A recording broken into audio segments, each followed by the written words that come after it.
All right, so I'm gonna run this down. I did some work today on it. It's finished for now for tracking. It's good, man. Sorry that. I'm gonna show you what I did. I did some percussion. I did some keyboards. I did a little bit of editing. I added a few things to the drums and kind of, yeah. But I'm gonna bounce down the drums so there'll be audio so you can listen to the drums. Well, you listen to everything. Here it is. But we're just gonna run it down so you can hear the drums with their printing.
Yeah, that's nice. That's really nice. So let's come here, ungroup the drums. Let's grab the kick, copy, paste that on the trigger.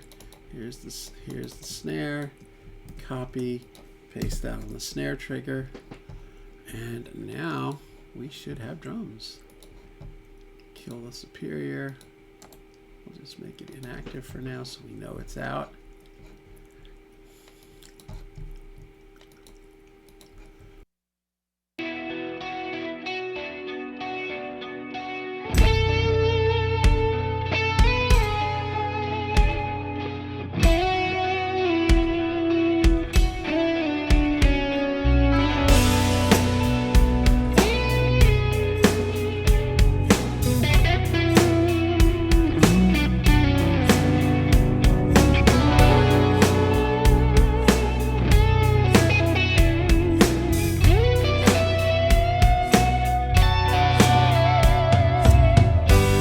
I can hear my influences sometimes in the music, like that little section leading into the pre. That something about that reminds me of, like, it's like got that Steely Dan, like, I don't know, they had that where the guitar almost sounded like it was like thin in the way it was played. It sounded almost not like in Do It Again. It's not a sitar, but it gives that, I don't know, that kind of exotic thing. Listen.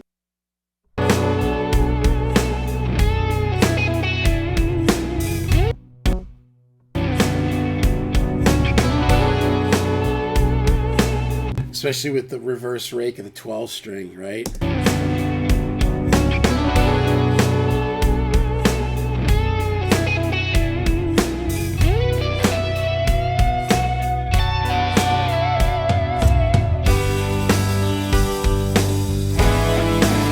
I love that part with just the added of the chords on the whirly. I just love the way that sounds, man. I love that kind of stuff. Like, I love those type of sounding records, like Tempted and, you know, and my, like, what, just, it was, I don't know, it's just.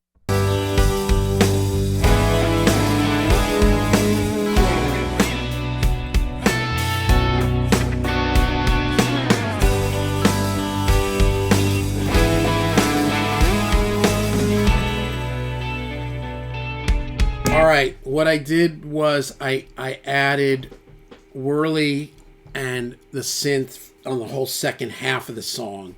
So yesterday we had, you know, this, like.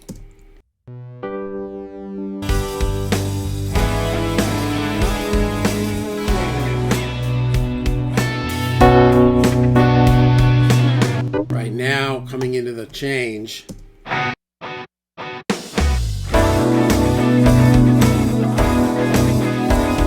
It's really, that, you know, when I put the wah guitar, the wow wow wow no no no. Now the whirly and that lead kind of have a thing.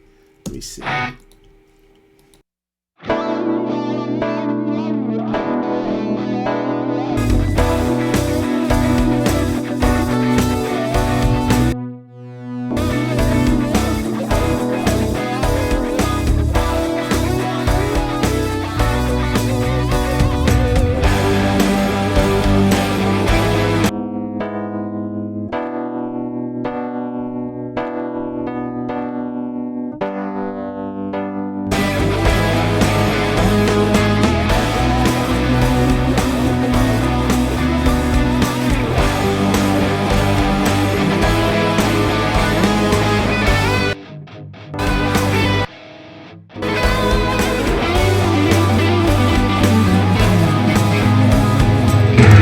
Love those scratch leads, man. Always play good on your scratches. I know I keep saying that, but it's important. Now, one thing I did was, remember at the end of the first section, there was like a 1-bar holdover. I played the song for so many people, and they were like, that's great. Like, they thought it was over, and then it kicked in, and like my wife and my son were both like, oh, is that 2 songs? I was like, all right. So I thought, you know what? It'd be better just to kick it in. So the previous was when it would come to the end here.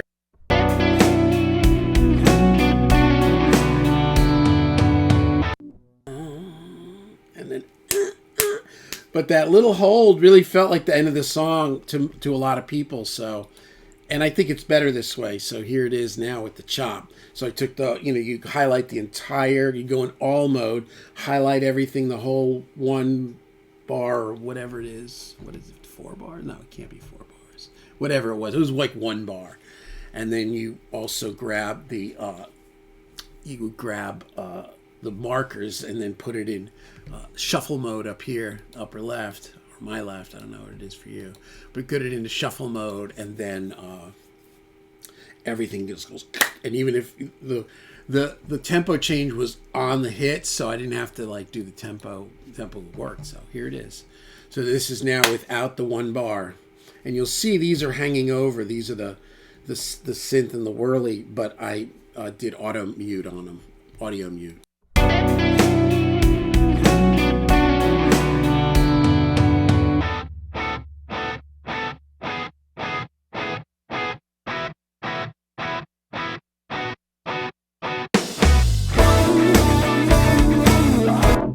If you haven't noticed, I secretly want to be Tommy Lee. It's like, I just, that whole thing he does is like, whoa. All right, so I also fixed a couple of little glitches. There was actually one edit in the that I didn't crossfade. Fixed that up. And I did nudge, because again, these were like scratch tracks, and I just was slightly too far behind the pocket on these octaves. So here's the first one. They're lazy, right? They're, and I've been talking to my friend about this, like note displacement, right? Being back in the pocket.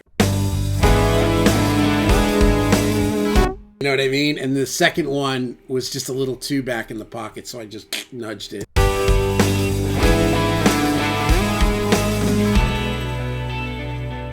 Yeah, it's like, you know, listen to the Division Bell by Pink Floyd, or, you know, like where you really get that feeling of like this, right? Instead of everything being da, da, da, da, da. Even though the drums are gridded, I'm playing real vibey around it, and it's kind of cool, but a bunch of the drums I kind of knocked out of the grid today. That was the other thing I did. I did some changes. I added some open hi-hats like that, and I changed some of the fills and, you know, kind of shifted around a little bit on the drums. And then I added tambourine and shaker. Tambo, shaker. So I'll show you these real quick. So the intro, I'll turn them up a little too loud so you can hear them. Anything worth doing is worth overdoing. I have a microphone that's right here on the desk. I just go like this, put it in record mode, and I'm making noise, right? I think it's just a Beta 58. Right, so these are singles, but sometimes it's better to hold it and just do that than to do this. I don't know, it's like, I don't know, it's just, especially on emptier spots, so here.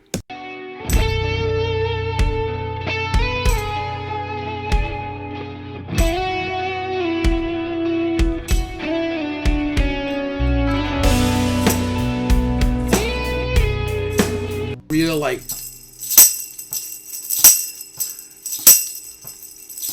that's the main thing, and then when it kicks in, it's like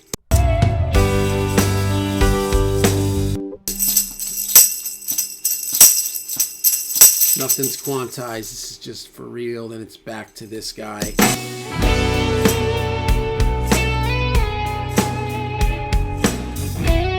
Feel it out, and then when it kicks in, it was weird. I played everything right out of the gate good. I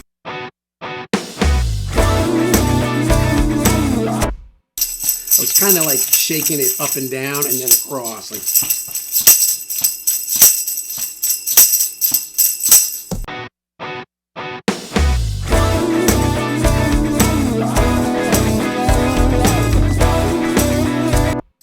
Like get your body moving. These were easy. Sometimes it's really hard and the timing is strange. So, and then I've got shaker.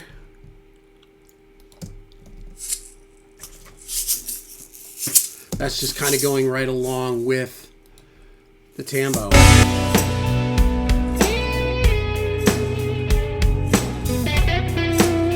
And the softer you go, the darker they are.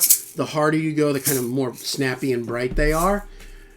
So I kind of get a feel. I try not to, you know, and then when a little pre-chorus build up.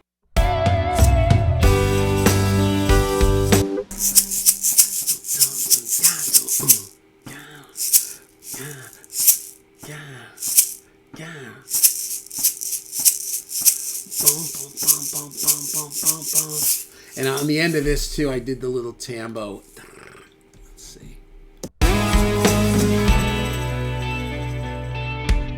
Like we're wanted dead or alive. Then it comes back in, and then the ending is just this loop along with the tambo. Let me see what it is. Yeah, it's just, you know, just a train.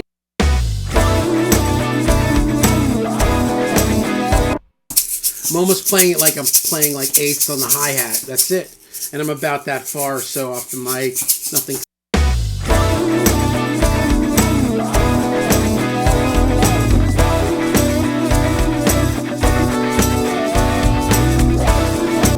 That's it. I didn't do the thing at the end of the song. I just let it kill out. Yeah, it would have been. I didn't really. We didn't want to turn it into, you know, on a dog desert highway kind of song. But anyway, there you go. Not that that's an awesome song. All right, so that's where we're at. I think the drums are good. So I think what I'm gonna do is hide. I think what I'm going to do is take a day or so and just I have to work, and I've been so obsessed with this, so I just need like to. What I'll do is maybe do a video. I'm probably gonna import the template and get a mix sounding good, then shoot like 45 minutes of kind of finishing the mix.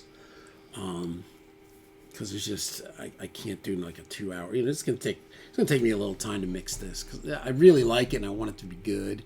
And honestly, the thing with this whole thing is, this is why I have a studio in the first place. Was to do my own music, and then it became a career, and and then the person that got, as they say in LA or in the music, in the studio business, that got bumped was me. I kept getting bumped, because it was clients were more important, and success was more important, and achieving was more important, and money was more important, and and then, years go by and you're like, wow, I just don't do music anymore. That's my thing. So that's why I'm enjoying this. And I'm doing this is exactly how I want it.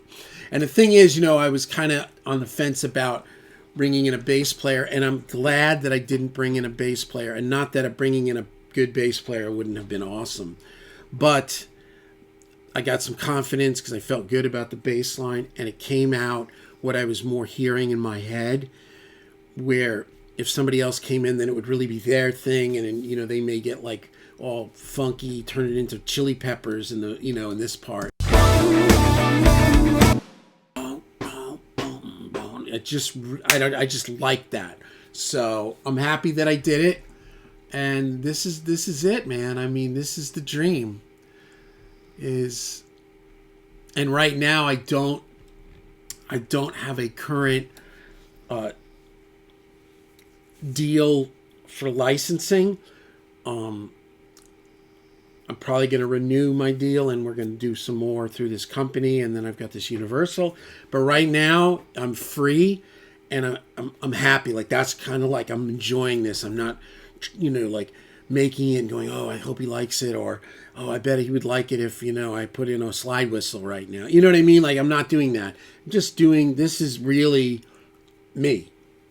And I'm thinking that maybe the next step is to write a regular song with lyrics and singing, and do like a full 4-minute song with the whole deal. Maybe bring in some friends to play on it with me, and and get my mind into the singing thing. So anyway, there it is. This is all the tracking done. This is 8 Feet Under, an homage to my father-in-law's cell phone that went off the dock on vacation and landed in the lake, and 14 hours later the resort people that worked there, the I don't know who they were, pool people or whatever, they fished it out and it still worked. So there's hope for everyone, even a sunken iPhone. And the pole was 8 feet long, and it was all the way to the water, so 8 feet under. So this is it.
the drum fill that I added, I was hearing it in my head, and I have finagled it. This is all real play, like there's no quantizing on it.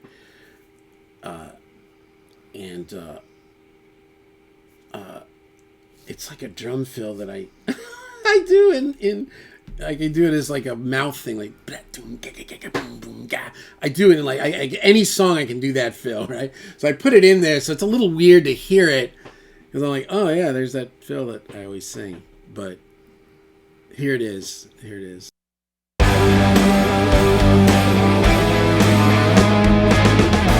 And it sounds cool. It goes right by. I thought it was. All of a sudden I was like, oh, am I in the right place? And it sounded normal, but if I know it's coming up, I'm always like, and I'm like, oh, there's that thing. It's like, how many times did Eddie do this and go, maybe I should do something different. I don't know. I don't know. Does anybody else get crazy, like listening to themselves play the same thing over and over again?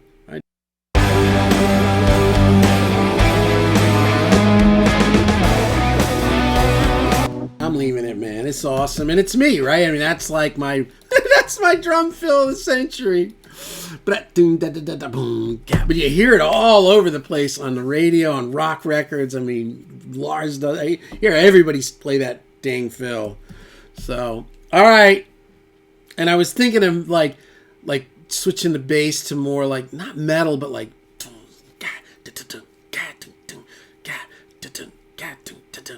but it's groovy and I like it, right? It's like